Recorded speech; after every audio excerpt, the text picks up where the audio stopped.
Welcome बच्चों in this one of the few interesting chapters in biology. This chapter is concerned with reproductive health. कई सारी interesting बातें इस chapter में हम जानेंगे. बड़ा मज़ेदार चैप्टर है, बड़ा अच्छा चैप्टर है और हमें तो ये चैप्टर पसंद आता ही है. लेकिन जैसा कि मैंने आपको बताया कि दो चैप्टर जो हैं, एक रिप्रोडक्टिव फिजियोलॉजी एंटायर और उसके अलावा ये जो रिप्रोडक्टिव हेल्थ है, ये दोनों चैप्टर एग्जामिनर के भी बड़े फेवरेट चैप्टर्स होते हैं. और डेफिनेटली यहाँ से 3 4 5 क्वेश्चंस इन दोनों चैप्टर्स में से मिला के every year they usually ask. और हमें जो है इन दोनों चैप्टर्स पर अपनी कमांड जो है बहुत अच्छे से कर लेनी है ताकि हमारा यहाँ से कोई क्वेश्चन गलत नहीं हो. आज हमारा ये जो रिप्रोडक्टिव हेल्थ वाला चैप्टर है, इसमें हम सबसे पहले डिस्कशन करेंगे कि रिप्रोडक्टिव हेल्थ क्या है. तो एक तो हमारा ये पार्ट रहेगा इस चैप्टर में. इसके अलावा रिप्रोडक्टिव हेल्थ के साथ साथ हम इस चैप्टर में, जैसा कि आपको यहाँ दिख रहा होगा, पॉपुलेशन एक्सप्लोजन के बारे में भी बात करेंगे. और जब हम पॉपुलेशन एक्सप्लोजन के बारे में बात करते हैं तो बर्थ कंट्रोल पर बात करना ओबियसली बड़ा नॉर्मल है. तो हम यहाँ पर इस चैप्टर में कुछ कॉन्ट्रासेप्टिव मेथड्स जो हैं उनके बारे में भी बात करेंगे. इसके अलावा हम मेडिकल टर्मिनेशन ऑफ प्रेगनेंसी किन कंडीशंस में करनी पड़ सकती है और क्या ये लीगल है, इलीगल है, गवर्नमेंट अलाउ करती है या नहीं करती है, हम कब एमटीपी कर सकते हैं, medical termination of pregnancy. Apart from that हम इस चैप्टर में सेक्सुअली ट्रांसमिटेड डिजीज़ेस के बारे में भी बात करेंगे. इसके अलावा हम इनफर्टिलिटी के बारे में भी बात करेंगे ह्यूमंस में. और जो कपल्स इनफर्टिलिटी से सफ़र करते हैं, हम किस तरह से, हमारी जो बायोलॉजी है, हमारी जो साइंस है, वो किस तरह से ऐसे कपल्स की हेल्प कर सकती है कंसीव करने में. और तो डेफिनेटली हम कुछ जो है असिस्टेड रिप्रोडक्टिव टेक्नोलॉजी, जिन्हें हम शॉर्ट में ART भी कहते हैं, इन सब चीज़ों के बारे में इस चैप्टर में हम स्टडी करेंगे. So let's begin with reproductive health. जो है यहाँ से हम शुरुआत करते हैं. Come to the straight forward to the reproductive health. ध्यान रखें बच्चों कि चैप्टर बड़ा ही इजी है. अगर आपने इससे पहले वाला जो चैप्टर है रिप्रोडक्टिव सिस्टम का, जो एनाटॉमी फिजियोलॉजी, बहुत अच्छे से अगर पढ़ लिया है और वहाँ के सारे कॉन्सेप्ट्स आपके दिमाग में हैं, तो इस चैप्टर में आपको कोई बहुत ज़्यादा परेशानी नहीं आएगी. एक चीज़ आप ध्यान रखिएगा कि चैप्टर में कई सारे शॉर्ट एब्रीवेशंस होंगे.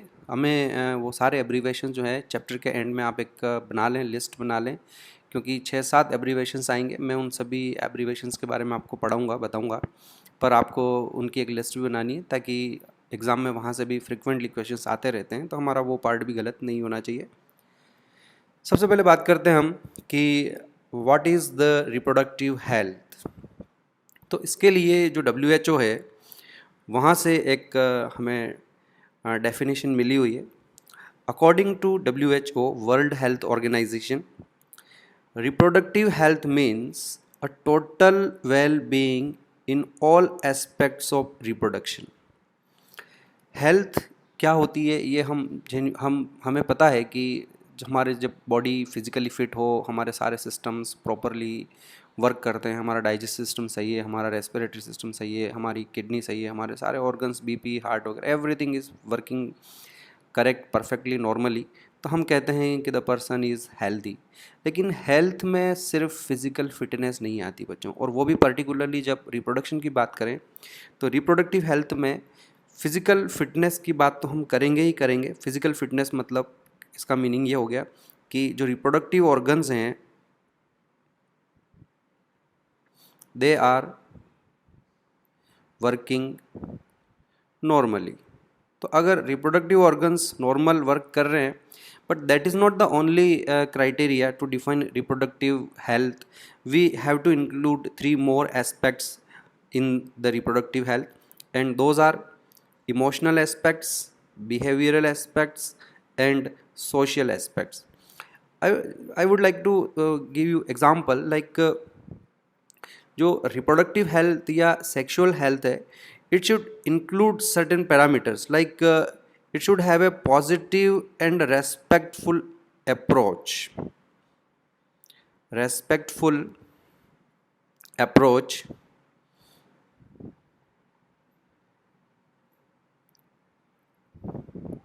to sexuality and sexual relationship.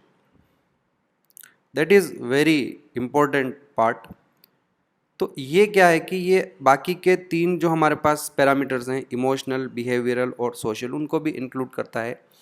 Like there has to be a possibility of having pleasurable and safe sexual experience, and that sexual experience should be free of forcing another one, and there should not be violence also. End of course the social जो इसके साथ parameter है, that is also is an important parameter कि society में लोग sex या sexual relationships या उससे रिलेटेड जितने भी, इवन मैं आपको ये बताना चाहूँगा कि कॉन्ट्रासेप्टिव मेथड्स हो गए, या how many children one should have, या after the birth of children their care and other use of contraceptive methods, ये सारे ऐसे पॉइंट्स है बेटा जिनके बारे में हमारी सोसाइटी में हम लोग खुले में आसानी से बात नहीं कर सकते. तो अगर कोई सोसाइटी में इन सारे एस्पेक्ट्स को, जैसे सेक्स को अगर टैबू समझा जाए और उनसे रिलेटेड जितने भी एस्पेक्ट्स हैं जो सेक्सुअली ट्रांसमिटेड डिजीजेज हैं, वो बड़ा ऐसा नॉर्मल कि जो persons who are suffering from sexually transmitted diseases, they usually do not go to doctors, शर्माते हैं, हिचकिचाते हैं, हेजिटेट करते हैं, नहीं जाते. तो ये जो सारी चीज़ें होती है, these are the part of reproductive health. और इन सारे एस्पेक्ट्स को हमको इंक्लूड करना है कि एक सोसाइटी जो है वो रिप्रोडक्टिवली हेल्दी तभी मानी जाएगी when a person is healthy in all aspects, all this aspects of related to reproduction, जिसमें फिजिकल पैरामीटर्स आ जाएगा, इमोशनल पैरामीटर्स आ जाएंगे, बिहेवियरल पैरामीटर्स आ जाएंगे और सोशल पैरामीटर्स भी आ जाएंगे. ओके बच्चों, तो यहाँ पर हमारे पास नीचे लिखा हुआ है, a society with people having physically and functionally normal reproductive organs and normal emotional and behavioral interaction among them in all sex related aspects might be called reproductively healthy society. तो that is a very good explanation. और आपको ये जो lines है इन्हें सभी को इसी तरह से याद रखना है. पर्टिकुलरली पहला क्वेश्चन तो हमारा यहीं से बनेगा कि what are the 4 parameters related to reproductive health. तो उसमें physically fitness reproductive organs, physically normal functioning reproductive organs हो जाएंगे, नो डाउट. लेकिन उसके साथ उसमें हम इमोशनल एस्पेक्ट्स, बिहेवियरल एस्पेक्ट्स और सोशल एस्पेक्ट्स को भी इंक्लूड करेंगे. अब एक रिप्रोडक्टिवली हेल्दी सोसाइटी बनाने में जो हमारी गवर्नमेंट है, जो हमारा स्टेट है, उसका एक बड़ा ही मेजर कंट्रीब्यूशन होता है कि किस तरह से वो सोसाइटी आगे लीड करेगी. That is all controlled by government, उसका मेजर रोल इसमें रहेगा. और मैं आपको यहाँ ये बता दूँ कि हम बड़े ही जो है लकी रहे हैं इस मामले में. और इंडिया जो है उसने 1951 से सोसाइटी को इम्प्रूवमेंट, रिप्रोडक्टिव हेल्थ को इम्प्रूव करने के जो प्रोग्राम्स हैं वो चला लिए थे.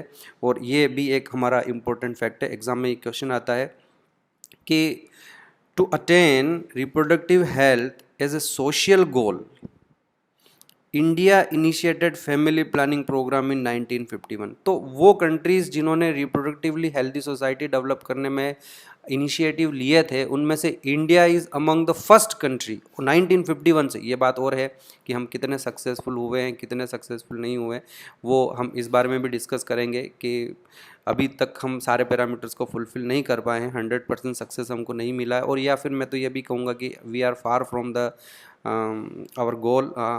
लेकिन फिर भी हमारा जो टारगेट है उससे हम दूर हैं, लेकिन वी हैव स्टार्टेड. और अब अगर हम कर रहे हैं, इन सारे प्रोग्राम्स को चला रहे हैं, तो डेफिनेटली सक्सेस भी आगे जाकर हमको मिलने वाली है. पर 1951 में हमने जो पहला प्रोग्राम शुरू किया था उसे हमने नाम दिया था फैमिली प्लानिंग प्रोग्राम. और उस समय इंडिया का एक ही गोल था, टू चेक पॉपुलेशन एक्सप्लोजन. और हमने रिप्रोडक्टिवली हेल्दी सोसाइटी बनाने में एक ही पैरामीटर को उस समय कंसीडर किया था. लेकिन और इसलिए ऑब्वियसली हमने उस प्रोग्राम को नाम भी दिया फैमिली प्लानिंग प्रोग्राम। लेकिन बाद में जाके पता चला कि रिप्रोडक्टिव हेल्दी सोसाइटी में सिर्फ बर्थ कंट्रोल करना ही एकमात्र हमारा गोल नहीं हो सकता, हमें दूसरे सेक्सुअली ट्रांसमिटेड डिजीजेज, उसके अलावा जो नियोनेटल डेथ जो बच्चों की हो जाती है, या प्रेगनेंसी में पार्चुरेशन के टाइम पर जो मदर की जो डेथ होती है, इवन उसके बाद में भी बच्चे होने के बाद जो लड़के और लड़कियों में जो डिस्क्रिमिनेशन होता है, या जो फीमेल फिटिसाइड्स होते हैं, या फिटिसाइड के अलावा लड़कियों को कम अपॉर्चुनिटी मिलती है, लड़कों को ज़्यादा अपॉर्चुनिटी मिलती है, ये जो सारी चीज़ें हैं ये भी रिप्रोडक्टिवली हेल्दी सोसाइटी के पार्ट है।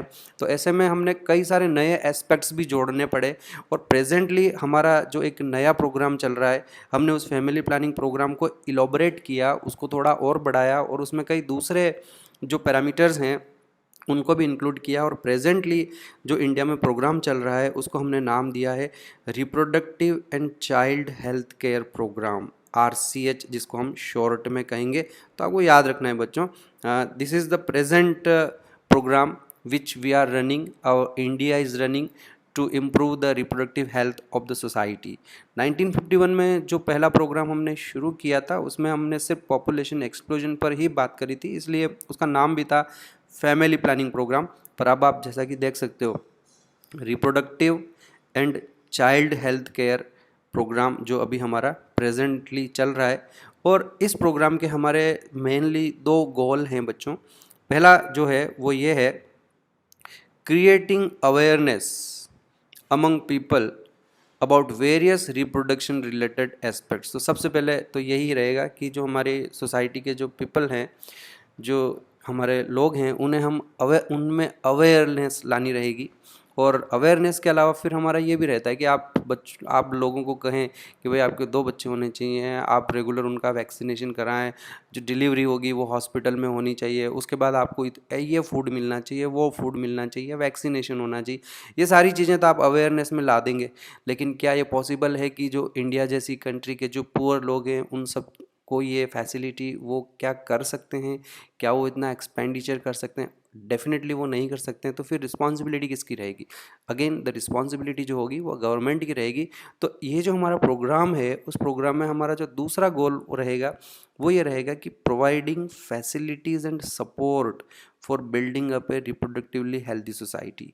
यानी कि पहले आप लोगों में अवेयरनेस लाए, अवेयरनेस लाने के बाद उनकी जो भी नीड्स रहेगी, उनकी जो भी रिक्वायरमेंट रहेगी, वो रिक्वायरमेंट फुलफ़िल करनी पड़ेगी। उसके लिए गवर्नमेंट की रिस्पॉन्सिबिलिटी है कि वो उनको फैसिलिटीज़ प्रोवाइड कराए और वो उनको सपोर्ट भी प्रोवाइड कराए। आज हमारे गांव में छोटी छोटी जगहों पर एकदम आप इंटीरियर तक चले जाएं, वहाँ आपको प्राइमरी हेल्थ सेंटर, जिनको हम PHC कहते हैं, वहाँ पर जो पैरामेडिकल स्टाफ, जो सपोर्टिंग स्टाफ और डॉक्टर्स हैं, वो सारे अवेलेबल हो जाते हैं। मैं आपको यहाँ तक बताऊँ कि उनकी ये रिस्पॉन्सिबिलिटी होती है कि गांव में अगर कोई महिला प्रेग्नेंट हुई है तो इमीडिएटली वो कुछ करे या नहीं करे, वो हॉस्पिटल आए नहीं आए, वहाँ PHC पर जो हमारा सपोर्टिंग स्टाफ है या जो पैरामेडिकल स्टाफ है वो वहाँ जाएगा, उस घर में उनको आयरन की टैबलेट्स, फॉलिक एसिड की टैबलेट्स या विटामिन ए की जो टैबलेट्स है ये सारा देना, और उनको टाइम टू टाइम कि आपको हॉस्पिटल में आकर अपना चेकअप कराना, ये सारी चीज़ें गवर्नमेंट की तरफ से इनिशिएटिव्स लिए जा चुके हैं और ये हम कर रहे हैं। तो definitely government is providing facilities and support for building up A reproductively healthy society. तो ये हमारे पास 2 गोल्स रहेंगे। अब ऑब्वियसली हम अवेयरनेस कैसे ला रहे हैं? तो देखिए, अवेयरनेस में हमारे पास हम जो है सेक्स एजुकेशन, आज अगर एक टीचर आपको ये सारी चीज़ें पढ़ा रहा है तो डेफिनेटली ये हमारे उस प्रोग्राम का ही पार्ट है। इवन जैसे मुझे राजस्थान का भी पता है कि हमने कुछ समय पहले 10th और 11th में एक अलग से सेपरेट बुक भी थी, जीवन कौशल नाम की एक बुक थी। ठीक है, बाद में उसको थोड़ा सा मॉडिफाई कर दिया गया और जो हमारी नॉर्मल बुक्स हैं उनमें इन सब चीज़ों को इंक्लूड कर दिया गया। But definitely government is supporting the sex education, क्योंकि जो भी मिथ बच्चों में डेवलप होते हैं वो यही पर्टिकुलर एज होती है जब इस तरह के सेक्स रिलेटेड मिथ्स जो हैं वो डेवलप हो जाते हैं। तो उन मिथ को डेवलप नहीं होने दिया जाए, तो बेटर है कि इस एक पर्टिकुलर एज डिसाइड कर ली जाए बच्चों की, और जो अभी एडोलिसेंस वाली एज होती है वो एक परफेक्ट एज मानी जाती है जब सेक्स रिलेटेड इश्यूज़ के बारे में सारी इन्फॉर्मेशन उनको दी जाए। तो government is promoting sex education, और उसमें जो अवेयरनेस अबाउट रिप्रोडक्शन और जो सेक्सुअली ट्रांसमिटेड डिजीज़ेज़ है उनके बारे में बताया जा रहा है। इसके अलावा बर्थ कंट्रोल डिवाइसेस और प्रेगनेंसी के बारे में नॉलेज दिया जाएगा। Prevention of sex abuse and sex related जो क्राइम्स हैं, ये भी जो हमारा reproductive and child health care programme है उसका एक पार्ट है। टाइम टू टाइम पर नए लॉज बनाना या किस तरह से उनको सपोर्ट करना, किस तरह से एक्शन लेना, इन क्राइम्स को कैसे रोका जाए। प्रिवेंशन ऑफ फीमेल फीटिसाइड्स, ये हमारे उस RCH प्रोग्राम का पार्ट है। और इसमें जैसे कि मैंने पहले लेक्चर्स में बताया था एमनियोसेंटेसिस, जिसमें हम जेनेटिक डिसऑर्डर्स का पता लगाते हैं, लेकिन उसके साथ साथ उससे बच्चे का जो सेक्स है वो भी डिटरमाइन कर सकते हैं। तो किस तरह से गवर्नमेंट ने एमनियोसेंटेसिस पर बैन लगाया, सिर्फ इसीलिए लगाया। तो ban on amniocentesis a part of reproductive and child health programme, हमारा जो RCH प्रोग्राम था उसके अंडर ही हमने इन चीज़ों को बैन किया है।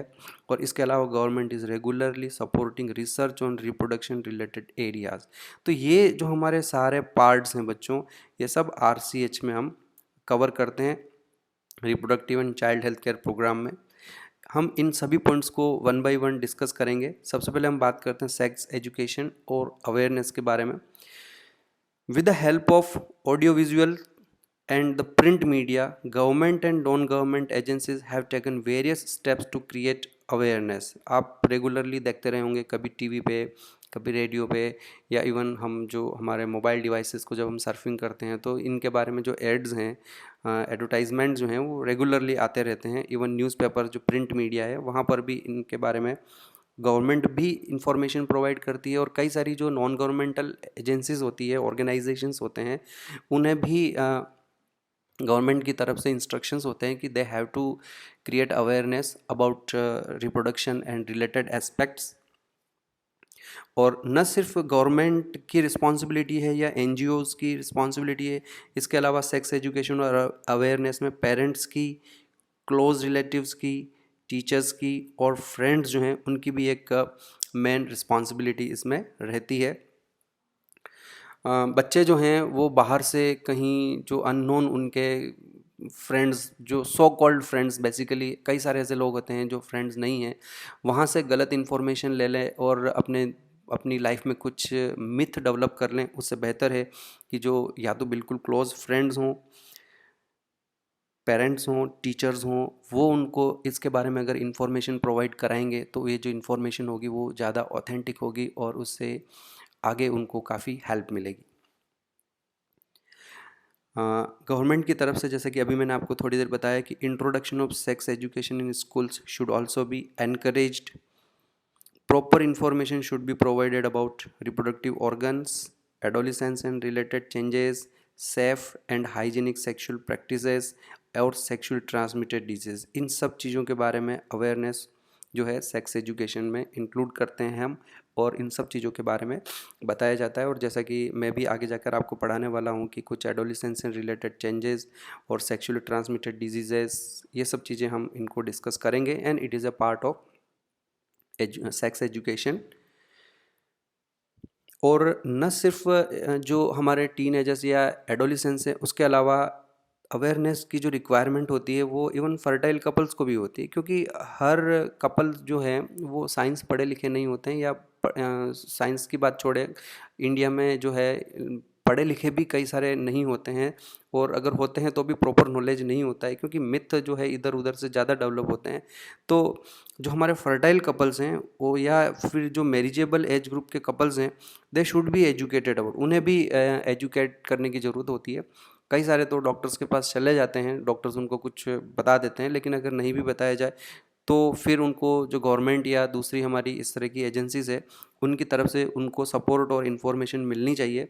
किन किन चीज़ों के बारे में इन्फॉर्मेशन उनको मिलनी चाहिए, एक अवेलेबल बर्थ कंट्रोल ऑप्शंस, जितने भी कॉन्ट्रासेप्टिव मेथड्स हैं उनके बारे में, how to care pregnant mothers, और जो अगर उनके बच्चे हो जाते हैं तो पोस्ट नेटल, नेटल का मतलब मैंने बताया आपको, बर्थ के लिए वर्ड यूज़ करते हैं हम नेटल, तो जन्म के बाद उस बच्चे की और माँ की कैसे केयर की जानी रहेगी, उनको क्या क्या खिलाया जाना होगा, किस तरह की मेडिसिन उनको देनी है।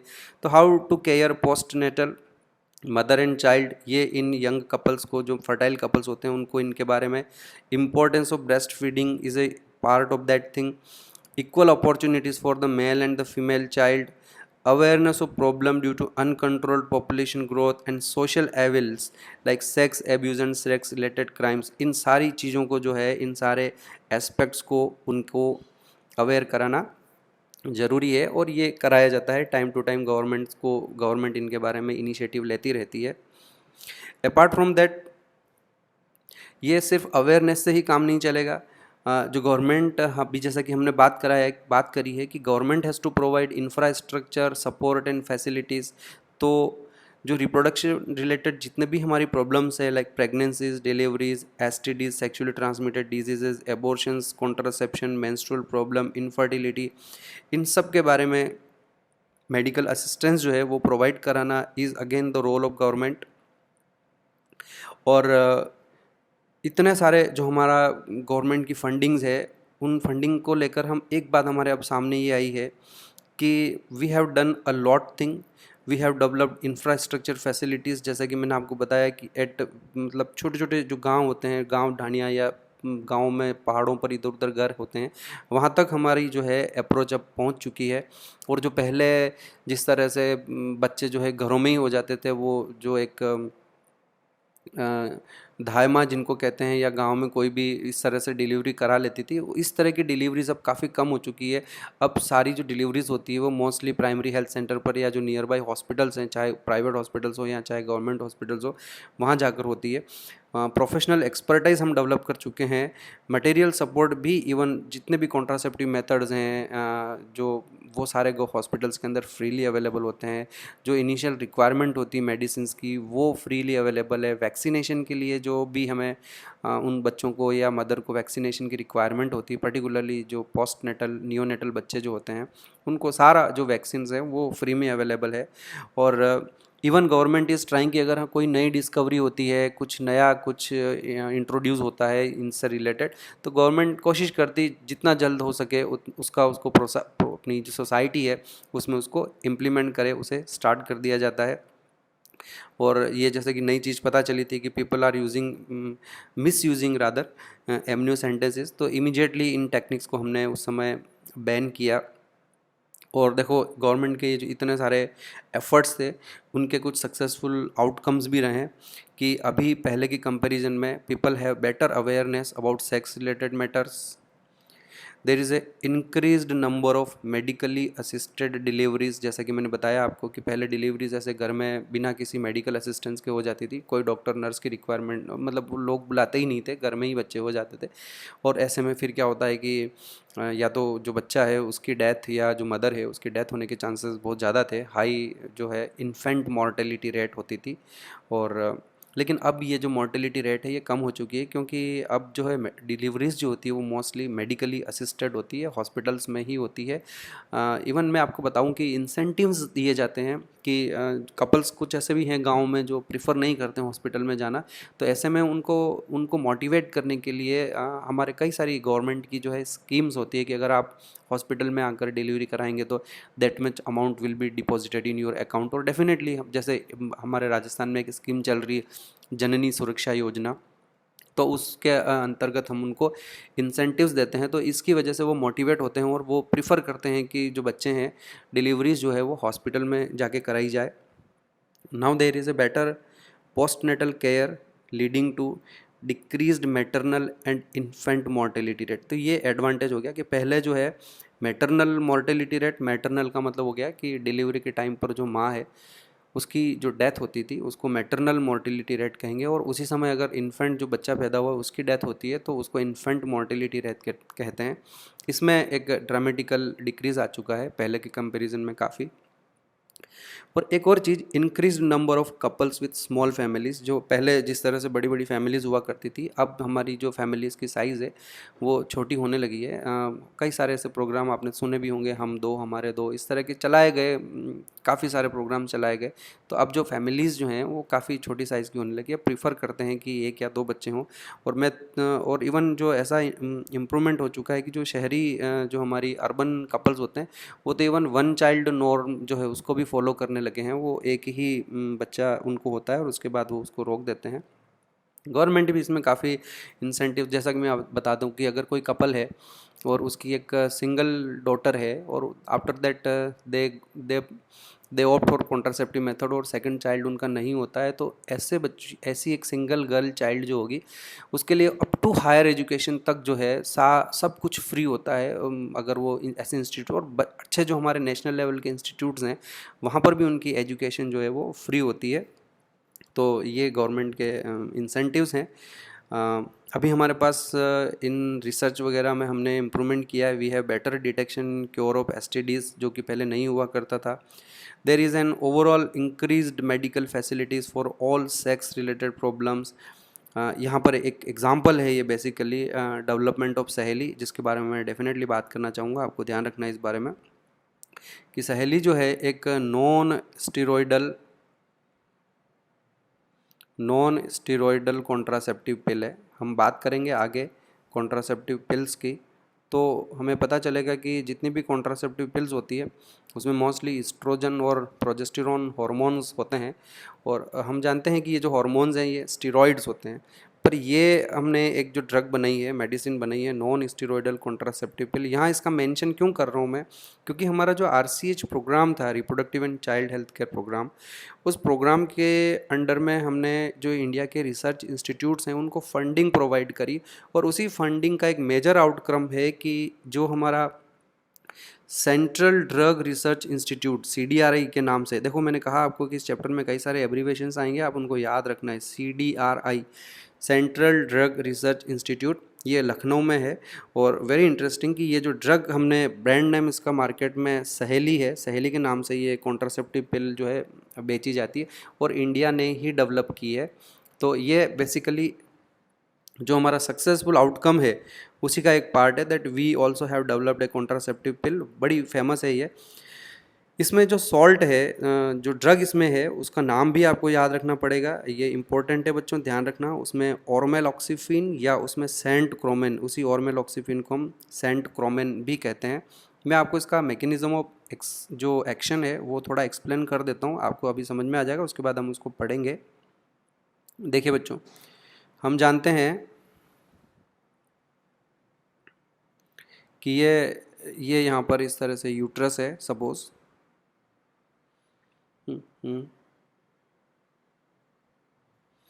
ये चलो ठीक है, अभी हमको उससे ज़्यादा नहीं, यहाँ पर ये ओवरी है। अब आप जानते हो कि ओवरी से ओवुलेशन होता है, फिर यहीं फर्टिलाइजेशन होकर जाइगोट बन जाएगा।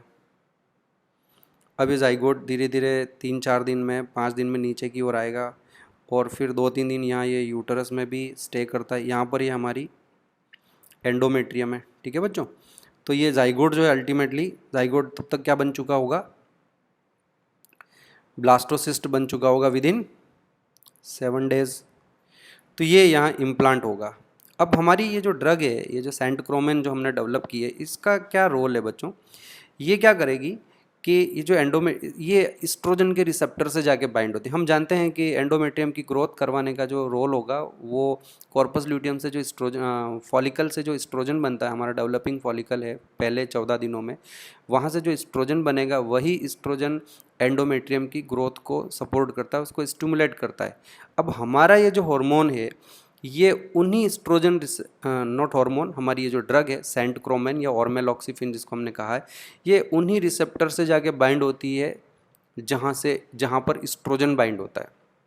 ओके और ये उन रिसेप्टर्स को मॉड्यूलेट करता है, बेसिकली ये उनको इस तरह से मॉडिफाई कर देता है उन रिसेप्टर्स को कि उसके बाद जो है उसका इफेक्ट इनहिबिट होने लगता है, एस्ट्रोजन प्रॉपरली वर्क नहीं कर पाएगा और जो हमारी एंडोमेट्रियम है इसकी जो ग्रोथ होगी वो स्लो हो जाएगी। तो एक आपको ये ध्यान रखना है, स्लो भी हो जाएगी और इनहिबिट भी करेगा वो उसको, तो धीरे धीरे उसकी ग्रोथ होने वाली, और जितनी ग्रोथ होनी चाहिए उतनी ग्रोथ हो नहीं पाएगी एंडोमेट्रियम की। दूसरा, ये जो जाइगोट का यहाँ से ट्रांसपोर्टेशन हो रहा है, जैसा कि मैंने आपको बताया कि उसको 4 से 5 दिन ट्रांसपोर्टेशन में लगता है और उसके बाद वो 2-3 दिन यूट्रस में आके स्टे करेगा और उसके बाद इम्प्लांटेशन होगा, तो टोटल हमको 7 डेज़ लगेंगे। हमारी ये जो ड्रग है ये क्या करेगी कि इस जाइगोट का जो ट्रांसपोर्टेशन है उस प्रोसेस को फास्ट करेगा। तो आप सोचिए कि वो 3-4 दूसरे या तीसरे दिन ही जाइगोट यहाँ आ गया, now it is ready to implant, और इधर पता चल रहा है कि एंडोमेट्रियम की अभी ग्रोथ ही नहीं हुई है। क्यों? क्योंकि एंडोमेट्रियम की ग्रोथ को स्लो डाउन कर दिया और जाइगोट के ट्रांसपोर्टेशन को फास्ट कर दिया। तो बताइए क्या अब इम्प्लांटेशन हो पाएगा? नहीं हो पाएगा। ओके, और ये जो जाइगोट है वो वहाँ पर फिर डीजनरेट हो जाएगा। तो इस तरह से ये इम्प्लांटेशन को रोक देता है, ये जो हमारी ड्रग है। देखो अब इसके बारे में पढ़ें, आई होप कि आपको समझ में आ गया होगा। तो एक तो आपको ये ध्यान रखना है कि it is a non steroidal contraceptive पिल। इसमें एस्ट्रोजन या प्रोजेस्टेरोन जैसा कोई हार्मोन नहीं है, क्योंकि आगे जो मैं आपको ओरल कॉन्ट्रासेप्टिव पिल्स पढ़ाऊँगा उनमें एस्ट्रोजन या प्रोजेस्टेरोन या उनसे मिलते जुलते दूसरे हार्मोन्स होंगे। तो ये आपको वेरी इंपॉर्टेंट पॉइंट कि it is a non steroidal contraceptive पिल, इसमें कोई स्टीरॉइड नहीं होता है। दूसरा जो है कि आगे जो हम पढ़ने वाले हैं स्टेरॉइडल जो कॉन्ट्रासेप्टिव पिल्स होगी, जो हार्मोनल कॉन्ट्रासेप्टिव पिल्स होगी, वो रोज़ लेनी पड़ती है। ये सप्ताह में सिर्फ एक ही बार लेनी पड़ती है, वंस अ वीक पिल है, और वो डेली लेनी पड़ेगी। उसके बारे में बात करेंगे। इसके साइड इफ़ेक्ट्स नहीं है, very few side effects and high contraceptive values. जैसा कि मैंने आपको बताया, it is a selective estrogen receptor modulator. ये इस्ट्रोजन के रिसेप्टर को मॉड्यूलेट करती है। और ये भी इंटरेस्टिंग है कि अगर देखो, हम तो जानते हैं कि इस्ट्रोजन के तो बहुत सारे रोल है बच्चों। इस्ट्रोजन जो है यूट्रस की ग्रोथ कराएगा, इस्ट्रोजन जो है वो सेकेंडरी सेक्स कैरेक्टर्स को भी डेवलप करेगा। बट इंटरेस्टिंग बात यह है कि यहाँ इस वर्ड पर ध्यान दीजिए आप, सेलेक्टिव।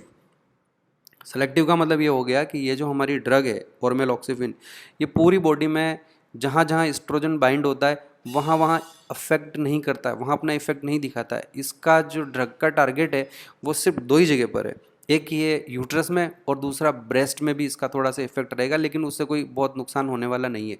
तो आप देखिए, ध्यान रखेंगे आप, very important point, it acts upon estrogen receptors only in the uterus and breast. आया समझ में आपको? इसीलिए हमने इसको क्या नाम दिया, सेलेक्टिव एस्ट्रोजन रिसेप्टर मॉड्यूलेटर। मतलब बॉडी में जितने भी एस्ट्रोजन रिसेप्टर्स हैं उन सभी रिसेप्टर से जाके ये इंटरेक्ट नहीं करता है, उनको मॉडिफाई नहीं करता है। It modify only the receptors present in uterus and breast. आया समझ में आपको? और उन रिसेप्टर्स को ये किस तरह से मॉडिफाई करता है, तो मैंने आपको बता दिया, it causes asynchrony in ovulation and menstruation by slowing down the development of uterine endometrium। तो जो एंडोमेट्रियम का डेवलपमेंट है उसको ये स्लो डाउन कर देता है। दूसरा, it speed the transport of zygote through oviduct. तो जाइगोट का जो ट्रांसपोर्टेशन है वो फास्ट हो जाएगा, तो वो जल्दी यूट्रस में पहुंच जाएगा। और पता चला यूट्रस में पहुंचने पर कि एंडोमेट्रियम तो अभी प्रिपेयर ही नहीं है, और उसको प्रिपेयर होने में जितना टाइम लगता है उससे ज़्यादा टाइम लगने वाला है। तो ये इम्प्लांट हो ही नहीं पाएगा वहाँ, और इम्प्लांट नहीं हो पाएगा। इस तरह से ये एम्ब्रियो जो होगा, वो जो जाइगोट होगा, वो वहाँ ब्लास्टोसिस्ट डीजनरेट हो जाएगा। This is the mechanism of action. Okay, so therefore it prevent implantation. ये हमने किसके बारे में बात करी है? इस ड्रग का नाम याद रखेंगे। ब्रांड नेम जो है बाजार में किस नाम से मिलेगी? ये सहेली के नाम से मिलेगी। और क्वेश्चन आएगी इसमें होता क्या है, इसमें दवाई कौन सी, उसमें केमिकल कौन सा है, सॉल्ट कौन सा है? तो इसमें जो सॉल्ट है वो है ऑर्मेलॉक्सिफिन, या उसको हम सेंट क्रोमेन भी कहते हैं। इंपॉर्टेंट क्यों बनती है? Because the drug has been developed in India at central drug research institute, CDRI। तो आप तो CDRI की फुल फॉर्म याद रखनी है, प्लस ये भी ध्यान रखना है कि CDRI इंडिया में है कहाँ। तो CDRI is located at Lucknow. Mode of action क्या रहेगा? तो ये भी ध्यान रखना है कि it is a SERM, again abbreviation है, ध्यान रखेंगे आप। It is a selective estrogen receptor modulator. तो ये पूरी बॉडी में एस्ट्रोजन रिसेप्टर से बाइंड नहीं होता है, सिर्फ दो जगह एस्ट्रोजन के रिसेप्टर से बाइंड होगा, एक तो यूट्रस से और एक ब्रेस्ट में। जहाँ और आपको पता है ब्रेस्ट में एस्ट्रोजन का क्या रोल रहता है? डक्टल ग्रोथ कराएगा। तो मान लीजिए कोई कपल जो है, कोई फीमेल जो है, उसको बच्चा नहीं चाहिए अभी उसको, और वो ये ड्रग ले रही है, तो उस समय उसको डक्टल ग्रोथ का कोई का रोल भी नहीं रहेगा। क्लियर? आगे बढ़ते हैं हम। और अब हम बात करते हैं, जैसा कि मैंने आपको बताया कि रिप्रोडक्टिव हेल्थ के अलावा we will also talk about population explosion. We all are very much aware of about population explosion. थोड़ा सा हम इसको शॉर्ट में डिस्कस करेंगे। कुछ इंपॉर्टेंट पॉइंट्स हैं वो आपको याद रखने हैं। ये नोट्स मैंने बनाए हैं, आपको भी इनको लिखना है अपनी नोटबुक में इसी तरीके से। देखिए, पॉपुलेशन एक्सप्लोजन के मेन रीजंस जो रहे हैं उनमें से पहला यही है कि increased health facility along with better living conditions had an explosive impact on the growth of population। तो ये आपका पहला रीज़न कि क्यों इंडिया में या पूरी दुनिया में पॉपुलेशन इतनी ज़्यादा ग्रो कर रही है। तो एक बच्चों इट्स इंक्रीज्ड हेल्थ फैसिलिटीज़, कई सारी ऐसी बीमारियां हैं जो अब हमारे लिए क्योरेबल हो गई है। तो उसकी वजह से, उन बीमारियों की वजह से जो पहले नॉर्मली डेथ हुआ करती थी, वो जो डेथ रेट है वो काफ़ी कम हो चुकी है। अभी प्रेजेंटली हमारा जो दौर चल रहा है वो कोरोना का दौर चल रहा है, और आप देख ही रहे हैं कि कोरोना के बारे में तो अभी हमारे पास कोई मेडिसिन अवेलेबल नहीं है। और आपने देख लिया होगा कि जैसे इटली है, ईरान है, स्पेन है, अमेरिका है, वहाँ पर कितने लोग इन बीमारियों से मरे हैं। तो ये ठीक है, चलो ये तो एक नई डिजीज़ है, लेकिन मैं आपको बता देता हूँ कि मलेरिया छोटी सी बीमारी मानी जाती है, लेकिन पहले जब मलेरिया का हमारे पास कोई ट्रीटमेंट अवेलेबल नहीं था, तो जब गांव में मलेरिया फैलता था तो गांव के गांव और कई बार शहर जो है वो पूरे से उजड़ जाते थे, पूरे गायब हो जाते थे, इतने लोग मलेरिया से मर जाते थे। कुछ समय पहले आपने या सुना होगा प्लेग जो है, एक बुबोनिक प्लेग एक डिजीज़ है। तो इस तरह की जो बीमारियां थी, कोलेरा जैसी डिजीज़ भी वाटरबोर्न डिजीज़ है, फैलती है, और उससे कोलेरा है, कुछ दूसरे फ्लू जो हैं वो भी पहले काफ़ी स्प्रेड हुए हैं। तो ये जो एपिडेमिक्स और इस तरह की जो बीमारियां होती थी उससे हज़ारों लोग मर जाते थे, और उसकी वजह से पॉपुलेशन जो है वो कंट्रोल में रहती थी। लेकिन अब क्या हुआ कि हमारे पास मोस्ट ऑफ द जो डिजीज़ेज़ हैं उनका ट्रीटमेंट अवेलेबल है, और since we have the treatment available for that, तो हमारा जो एवरेज लाइफ स्पान है वो बढ़ रहा है, लोगों की डेथ कम हो रही है, और रेट ऑफ रिप्रोडक्शन तो हाई है ही है। तो ऐसे में increased health facility along with better living conditions had an explosive impact on the growth of population. ठीक है बच्चों, तो ये आपको इसका एक मेन रीज़न समझ में आ गया कि what is the reason of population explosion, इतना क्यों हो रहा है। इवन जैसे पहले यूँ भी होता था, बच्चों की रिप्रोडक्शन में बहुत सारे बच्चे पैदा हो जाते थे, उनके 10 8 8 10 12 बच्चे पैदा कर लेते थे। लेकिन होता क्या था कि बाय द टाइम वो 8 9 साल की उम्र तक पहुँचते पहुँचते उनमें से 1 2 बच्चे जिंदा रह पाते थे। कुछ एक ऐसे ठीक है फैमिलीज होती जिनमें जहाँ ज़्यादा बच्चे होते, पहले बच्चे ज़्यादा पैदा करने का एक रीज़न भी यही था कि many of the their offsprings died during up to 10 years of the age. वहाँ पहुँचते पहुँचते उससे पहले कई सारे जो है इन बीमारियों से मर जाते थे। तो दैट वाज द रीज़न कि वो बच्चे भी ज़्यादा पैदा करते। अब क्या हुआ कि रिप्रोडक्टिव हमारी जो फैसिलिटीज़ है, हेल्थ फैसिलिटीज़ है, वो तो काफ़ी इम्प्रूव हो गई, और हमारी जो आदत है ज़्यादा बच्चे पैदा करने वाली वो गई नहीं। तो ऐसे में now it has been resulted in population explosion. कुछ यहाँ पर पैरामीटर्स दे रखे हैं। The world population which was around 2 billion in 1900 rocketed to about 6 billion by 2000। तो आप देखिए कि हमने इन 100 सालों में जो 2 बिलियन थे उससे 6 बिलियन हो गए, 3 गुना जो है बढ़ गए। और population which was approximately 350 million at the time of independence reach close to the billion mark by 2000 and crossed 1 billion in May 2000। ये देख लीजिए आप। Every 6 person in the world is an Indian according to 2001 census, क्योंकि जो next census हुई थी हमारे पास जो डेटा है वो अभी 2001 वाला ही है, और इसी को हम चलने दे रहे हैं, अपडेटेड नहीं हुआ है। According to 2001 census report the population growth rate was still around 1.7%, that is 17 per 1000 per year. Means कि एक साल में 1000 लोग जो हैं वो मिलकर 17 बच्चे पैदा कर रहे हैं। तो ये बच्चों बहुत ज़्यादा है, लग रहा है कि ये कम है, but no, it is too much. At this rate population will double in next 33 years. ये 2001 की बात कर रहे हैं, उन 2001 में से भी 20 साल तो हो चुके हैं हमारे पास। Such an alarming growth rate could lead to an absolute scarcity of even the basic requirements like food, shelter, clothes. इनकी भी जो है हमें कमी पड़ सकती है अगर ये इसी तरह से चलता रहा। तो अब हमारे पास इन सब चीज़ों को रोकने का तरीका क्या है बच्चों? तो ऑब्वियसली जो है birth control is the main, हमारे पास अब एक ऑप्शन बचता है। बिफोर दैट कुछ हम और रीजन्स की बात करें कि population probable reason for population explosion, जिसमें से एक तो हम पहले डिस्कस कर चुके हैं, increased health facilities along with better living condition had an explosive impact उसके अलावा देर is a rapid decline in death rate. अब डेथ रेट डिक्लाइन क्यों हुई बच्चों, मैंने आपको बता ही दिया कि हेल्थ फैसिलिटी इंप्रूव हो जाने की वजह से जो डेथ रेट है वो डिक्लाइन हो गई। दूसरा, उसी हेल्थ फैसिलिटीज़ की वजह से जो मैटरनल मोर्टिलिटी रेट है, मैटरनल मोर्टिलिटी रेट मैंने आपको एक्सप्लेन किया कि डिलीवरी के समय, पार्चुरेशन के समय जो बच्चे मदर की डेथ हो जाती है उसको हम मैटरनल मोर्टिलिटी रेट कहते हैं, वो भी अब कम हो चुकी है बच्चों। तो पहले क्या होता था कि सपोज़ फर्स्ट डिलीवरी अगर किसी मदर की है और अपनी फर्स्ट डिलीवरी में ही उसकी डेथ हो जाती है, तो सपोज़ अगर वो 2 या 3 बच्चे जो है ऑफस्प्रिंग प्रोड्यूस करती, तो उसकी डेथ की वजह से जो अगले 2-3 बच्चे पैदा होने वाले थे वो भी नहीं हो पाएंगे। तो इस तरह से पहले क्या है कि पॉपुलेशन कंट्रोल में रहती थी, लेकिन अब हमारी ये जो मैटरनल मोर्टिलिटी रेट है ये बहुत कम हो गई। अब most of the deliveries hospital में होती है और हॉस्पिटल में डिलीवरी होने का ये एडवांटेज रहता है, पहले से मेडिसिन उनको दी जाती है, बच्चे की कैसी कंडीशन है अंदर, ज़रूरत पड़ने पर अभी हमारे जो सिजेरियन सेक्शंस जो होते हैं, सर्जरी से जो डिलीवरीज होती है वो भी कराई जा सकती है। तो इन सब का ये एडवांटेज रहा कि जो मैटरनल मोर्टिलिटी रेट है वो इम्प्रूव हो गई।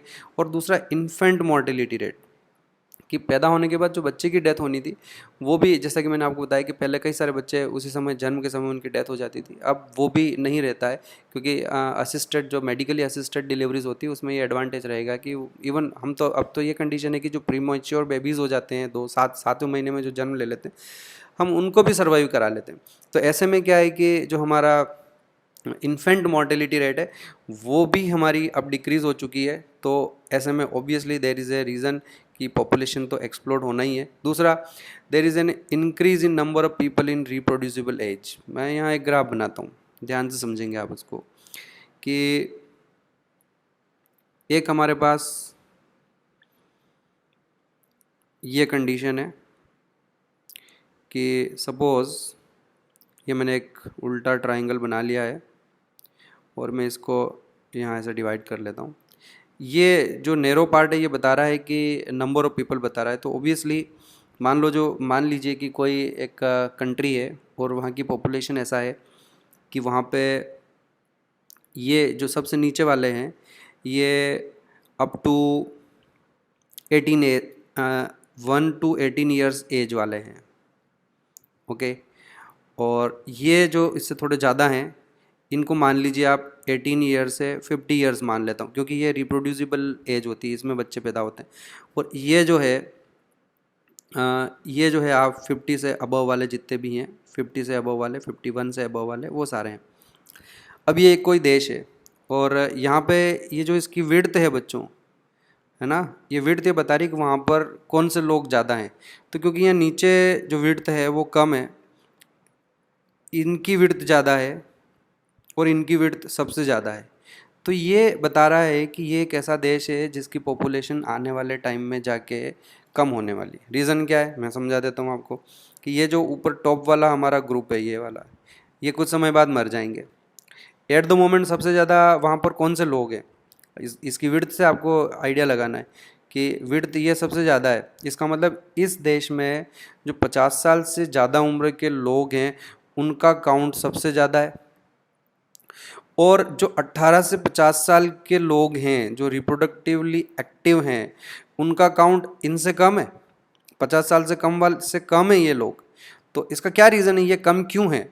ये कम इसलिए बच्चों की, ये जो ऊपर वाला ग्रुप है जो आने वाले समय में मरने वाला है, इन्होंने कोई एक ऐसा वहाँ का जो कल्चर है, वहाँ की जो सोसाइटी है उसमें उन्होंने पॉपुलेशन और बर्थ कंट्रोल पर बहुत ज़्यादा ध्यान दिया, तो ज़्यादा बच्चे उन्होंने रिप्रोड्यूस किए ही नहीं। तो जब उन्होंने ज़्यादा बच्चे रिप्रोड्यूस नहीं किए, उन्होंने वो जितने थे उनसे भी कम बच्चे रिप्रोड्यूस किए।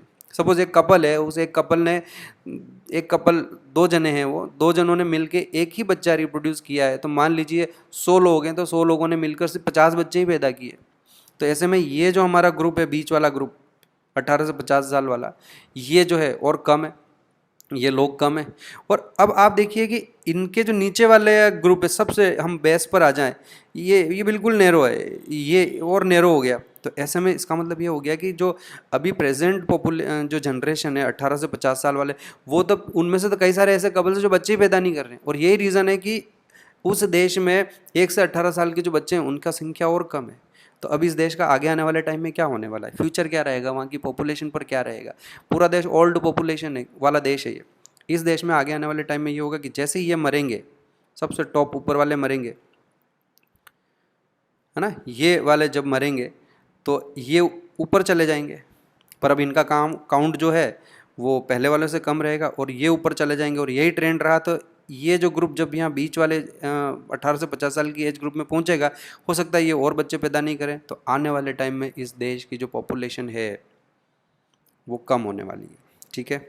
ऑन द अदर एंड मेरे पास एक दूसरा भी पॉसिबिलिटी है, जो इंडिया का सिनेरियो बता रहा हूँ। ये जो मैंने सिनेरियो अभी आपको बताया ना बच्चों, ये जापान जैसे कंट्री का बताया कि जहाँ बूढ़े लोग बहुत ज़्यादा हैं लेकिन यंग और रिप्रोड्यूसिबल एज ग्रुप वाले कम हैं, तो आने वाले टाइम में पॉपुलेशन ऐसे देश की कम होने वाली है। लेकिन इंडिया का सिनेरियो उल्टा है बच्चों। इंडिया का सिनेरियो ये है, इस तरह का सिनेरियो। हमारे यहाँ अभी रिसेंटली इस कोरोना के टाइम पर ही मैंने कहीं न्यूज़ में पढ़ा है कि हमारे पास मोर देन 60% जो हैं वो तो इस ग्रुप में हैं। हम आप देखिए कि ये हमारा टॉप मोस्ट ग्रुप है, ये वो लोग हैं जो 50 साल से ज़्यादा हैं, और ये जो हैं 18 से 50 साल के बीच के हैं, और ये 1 से 18 साल के हैं। इन्होंने खूब बच्चे पैदा किए तो इसलिए ये लोग ज़्यादा हैं, और इन्होंने भी इतने बच्चे पैदा किए कि नीचे वाले इनसे भी ज़्यादा हैं। तो आने वाले टाइम में ये यहाँ पहुँचेंगे, ये यहाँ पहुँचेंगे, तो ये जो हमारा ग्राफ है ये तो और इस तरह से ब्रॉड होता जाएगा। तो डेफिनेटली ये जो है पॉपुलेशन जो है वो बढ़ेगी। अब क्यों बढ़ेगी? Because we have higher number in the reproducible age group. Japan वाले देश में क्या था, देयर वाज ए जो रिप्रोडक्टिवली एक्टिव थे उनकी संख्या कम है, और जो बच्चे पैदा नहीं कर सकते उनकी संख्या ज़्यादा है। इंडिया वाले देश जैसे देशों में सिनेरियो चेंज है। अब इस लाइन का मीनिंग समझो, there is an increase in number of people in reproducible age. हमारे देश में रिप्रोड्यूसिबल एज जो होती है 18 से 50 साल वाली, वहाँ के जो लोग हैं बहुत ज़्यादा हैं। तो that will have an impact on population. इसलिए हमारे इन जो है पॉपुलेशन बढ़ रही है और आने वाले टाइम में और बढ़ेगी अगर हम इसको कंट्रोल नहीं कर पाए तो। What are the measures to check population growth rate? अब पॉपुलेशन ग्रोथ रेट को रोकने के लिए हमारे पास क्या क्या हमने किया है। We are motivating smaller families, to motivate smaller families by using contraceptive methods. ये मोस्ट इंपॉर्टेंट रहेगा। अब हमारे पास सबसे बड़ा यही रहेगा, पीपल जो भी लोग हैं उनको मोटिवेट करना पड़ेगा कि कॉन्ट्रासेप्टिव मेथड्स यूज़ करें, और जो ऑफस्प्रिंग का काउंट है उसको रिड्यूस करना पड़ेगा, और गवर्नमेंट इसके लिए बहुत कर रही है। You might have seen advertisements in the media as well as posters, bills showing a happy couple with 2 children with the slogan हम दो हमारे दो। तो गवर्नमेंट हम कोशिश कर रहे हैं। Many couples, mostly the young urban working ones, have even adopted an one child norm, जैसा कि मैंने अभी आपको पहले बताया। तो ये किया जा रहा है। और गवर्नमेंट ने एक और काम किया, raising of marriageable age of the female to 18 years and that of males to 21 years. That is very interesting again, कि पहले ये होता था कि कोई इस तरह का मैरिज वाली एज का कोई रेस्ट्रिक्शन नहीं था। तो बाई द टाइम 15-16 साल की कोई लड़की होती है और लड़का 16-17-18 साल का लड़का होता था, उनकी शादी करा लेते थे। और जब बाई द टाइम वो 18 साल की होती है लड़की, तो उसके 2 बच्चे ऑलरेडी हो चुके होते हैं। तो क्योंकि उस समय तक वो मैच्योर नहीं होते हैं, उनको समझने में भी नहीं होता है, तो ऐसे समय अगर वो उस समय अगर उनकी मैरिज हो जाती है तो बच्चे होने के चांसेस बहुत ज़्यादा हो जाते हैं। वो उन्हें पता ही नहीं चलता है कि क्या कॉन्ट्रासेप्टिव मेथड्स है, किस तरह से उनको यूज़ करना है। तो ऐसे में उनमें एक जो है मेंटली वो ढंग से डेवलप हो जाएं और उसके बाद उनकी शादी कराई जाए, तो उनमें समझ होगी, उनमें थोड़ी जो है इस बारे में वो सोचेंगे कि किस तरह से हम बच्चों को कम, उसके क्या क्या जो है पॉपुलेशन एक्सप्लोजन के क्या नेगेटिव इम्पैक्ट हो सकते हैं, इवन उनकी खुद की फैमिली पर क्या इफेक्ट हो सकता है अगर वो 3-4-5-6 बच्चे पैदा कर लेंगे। तो ये सारी चीज़ें तो समझ तो बाद में ही आएगी ना बच्चों। तो इसलिए गवर्नमेंट ने डिसाइड किया कि मैरिजेबल एज जो होगी वो लड़कियों की 18 ईयर्स कर दी जाए और लड़कों की जो है 21 ईयर्स कर दी जाए तब तक। तो एटलीस्ट ये एडवांटेज हो गया कि 18 साल से पहले शादी नहीं होगी। तो अदरवाइज़ क्या होता कि बाई द टाइम वो 18 साल के होते, 2-3 बच्चे उनके पहले हो चुके होते हैं, तो वो चीज़ें अब रुक जाएगी। तो उससे भी पॉपुलेशन जो है थोड़ी कंट्रोल में रहेगी। And then incentives given to couples with small families, जैसा कि मैंने आपको समझाया कि अगर स्मॉल फैमिलीज़ होती है, 1 बच्चे या 2 बच्चे होते हैं, तो there are so many government schemes, education free रहेगी और भी बहुत सारे उनको इंसेंटिव्स दिए जाते हैं। तो उसका ये एडवांटेज रहता है कि इस तरह से वो पॉपुलेशन को हम कंट्रोल कर पाएँ।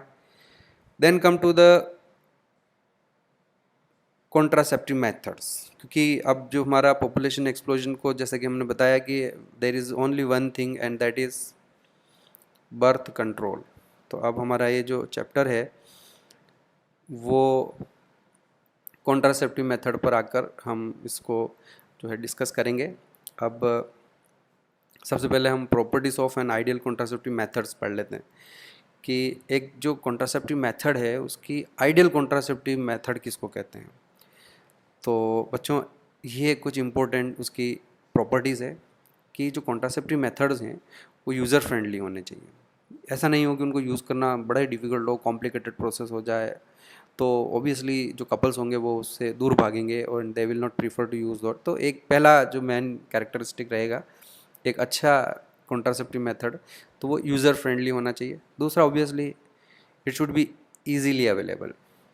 तो ये भी दूसरा इम्पोर्टेंट पैरामीटर रहता है, और गवर्नमेंट तो हमारी कोशिश करती है जितने भी हॉस्पिटल्स, प्राइमरी हेल्थ सेंटर्स होते हैं वहाँ पर ये सारे कॉन्ट्रासेप्टिव मेथड जो हैं वो उनको फ्री ऑफ कॉस्ट प्रोवाइड कराया जाता है।